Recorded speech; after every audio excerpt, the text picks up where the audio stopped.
So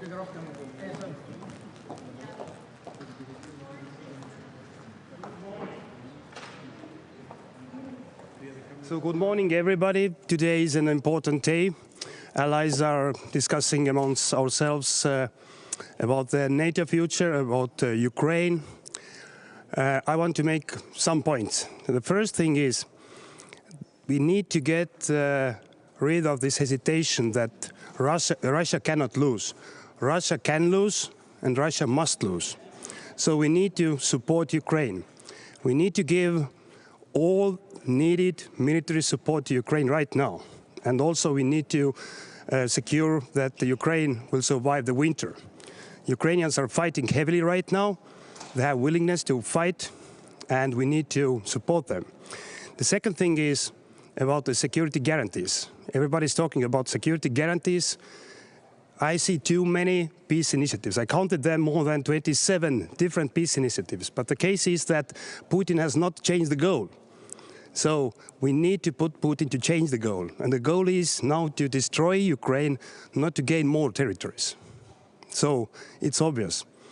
Third thing, this is not anymore the Russian aggression against Ukraine only. We see the North Korean troops fighting in Europe. So Putin has changed totally the core of this aggression. This is global already. So we need to deal with that as well and understand that this is not only for supporting Ukraine, but it's much more wider question. Fourth thing, we need to increase our defense spendings. We're going to discuss it today, and Estonia is going to make a proposal that minimum will be 2.5% minimum. And I do hope that in The Hague, NATO summit, we're going to decide that as well. And finally, we're going to discuss as well the Russian report or strategy, and we need to understand that Russia will remain a threat. Russia will remain a threat. NATO is a defensive organization. We are not attacking anybody, but we need to understand that if we give the security guarantees, that Ukraine must be in NATO. The only working security guarantee which is working really is NATO. I haven't seen any other in the world right now. So we need to understand that it's not only about Ukraine to give the guarantees to Ukraine, but also we are building up the European security architecture. So if we need to have the long-lasting peace in Europe, though we need to give an opportunity for everybody, all these nations who want to join NATO, this opportunity. So it has been very clear from the past as well that the neutrality or the grey areas close to the Russian border, it is just a green light for Putin to move forward. So these are the main points for today for me. NATO or nothing for Ukraine? Sorry? Can Ukraine really join NATO while part of its territory is still occupied? It is possible. We have the West Germany case from the past. But before that, we need to support Ukraine to win the war until the victory. So Ukraine has not asked our troops in right now. Ukraine is asking our military support, air defense. We had a dinner yesterday with the foreign minister of Ukraine. It is very clear what they need. Good thing is that actually we have these capabilities. We have money. We have capabilities to give Ukraine. So if we would have given everything what we have gave up today, like 2.5 years, within the first year, everything would have been already done, and Russia has been put back to Russia. So we need to understand that this is crucial momentum right now, and I think that this understanding is there. I saw yesterday our allies that the understanding is there. Day yesterday in South My Korea. question goes to Georgia again. Yeah. What do you think is Georgia target of Russian hybrid attacks? It's hard to say what is hybrid. Hybrid is everything that Russia is using for influencing neighboring countries, governments, elections. But it is unfortunately pretty obvious that the ruling party is not guiding the Georgian people towards European Union, other way, towards Russia. So what are these exact connections there on political level, business level? It's hard to say right now, especially I think that maybe you know even better. But it's an unfortunate thing. And Estonia has been very clear about supporting Georgian people. also judging these aspirations towards European Union. We have been, I think, one of the strongest supporters of that, and we will continue.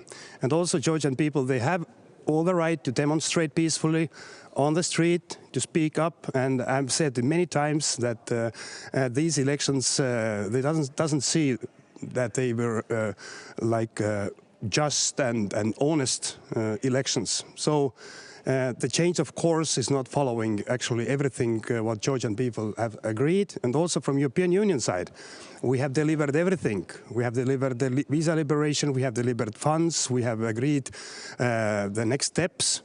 But the next European Foreign Council will discuss the Georgian topic. So we have the Georgian option paper on the table from the European Commission.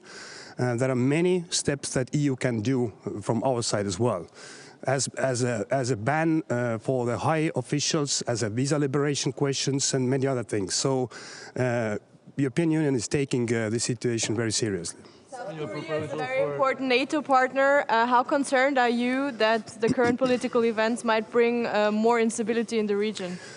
Of course, I'm not commenting exactly what happened yesterday in South Korea, but it was obvious that democracy worked very efficiently. So there was a voting in Parliament. Parliament took a control over the constitutional situation, though now it's a question what is going to follow. But I'm really sorry with South Korea because democracy worked immediately. Proposal for a new target for defense expenditure. What time trajectory are you proposing?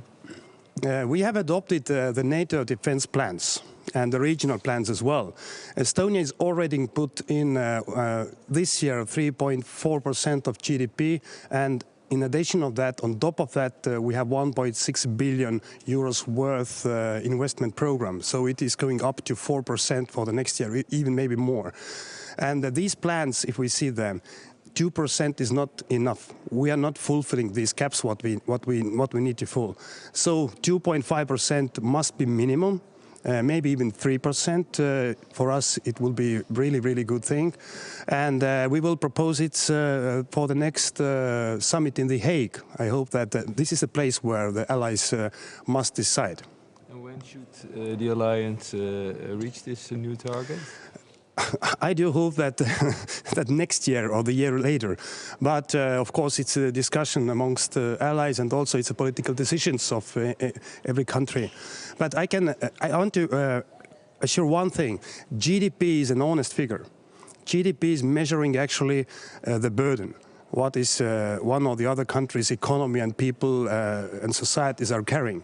So I don't agree that if Estonia, Latvia, Lithuania, Poland, we are closer to the aggressor, that our economies, that we can pay more and the others cannot pay. No, we have as well the pensioners, we have the social system, we have education system, we have all the same things as all the other nations. But we need to understand that Russia is a threat. We need to understand that we need to invest more to defense, to enjoy the freedom. So it is doable, but it needs the political decision. So from Estonian perspective, we already do it. Poland is putting this year 4.3% of GDP and increasing next year. And Poland is a big economy and big country. So everybody else must do it and they can do it.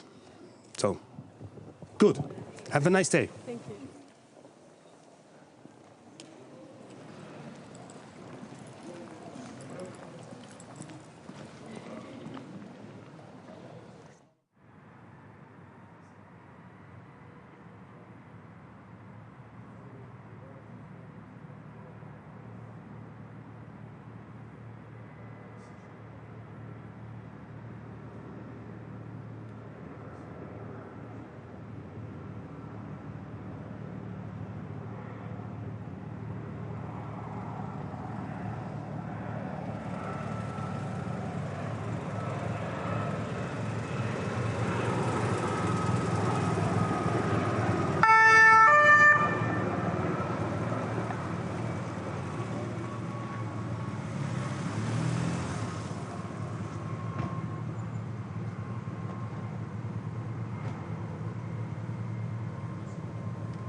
So, good morning. Very productive meetings yesterday and a very good dinner. Well, obviously, what has to be noted is that Russia, unfortunately, is posing a multi-domain strategic long-term threat to the alliance and I would say to entire world peace. This is, of course, what we are tackling with, and also in relation to this, we have to note two things. First of all, there is no quick fix to the war in Ukraine. Well, first of all, it is not just about Ukraine.